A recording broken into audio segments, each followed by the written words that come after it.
কুমিল্লা ৪ দেবিদ্বার থেকে মঞ্জুরুল আহসান মুন্সি ভাই নমিনেশন পায় নাই, তাতে কি হয়েছে?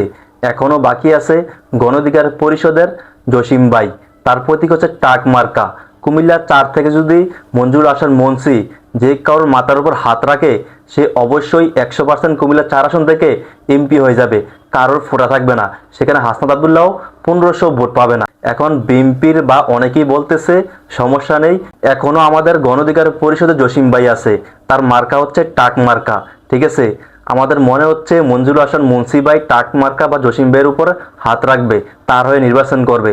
আমরা অবশ্যই অবশ্যই টাক মার্কায় ভোট দিব এবং আগামী ১২ই ফেব্রুয়ারি টাক মার্কা জয়লাভ করবে কুমিল্লা ৪ দেবিদ্বার থেকে। কেউই ঠেকাইতে পারবে না। আসলে এটা কি সত্য অবশ্যই জানাবেন।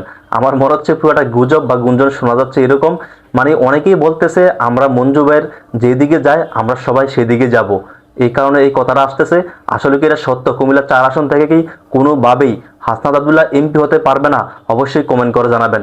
এই কথাটা অনেকটাই জোর দিয়ে বলা হচ্ছে যে মঞ্জুরুল আহসান মুন্সি ভাই যেদিকে যাবে দেবিদ্বারের মানুষ ঠিক সেই দিকে যাবে, কারণ তিনি আরও ৪বারের সংসদ সদস্য। তিনি নাকি দেবিদ্বারের রাস্তাঘাট, স্কুল, কলেজ এমন কোনো কিছু বাকি নাই যে উন্নয়ন করে নাই, কাজ করে নাই।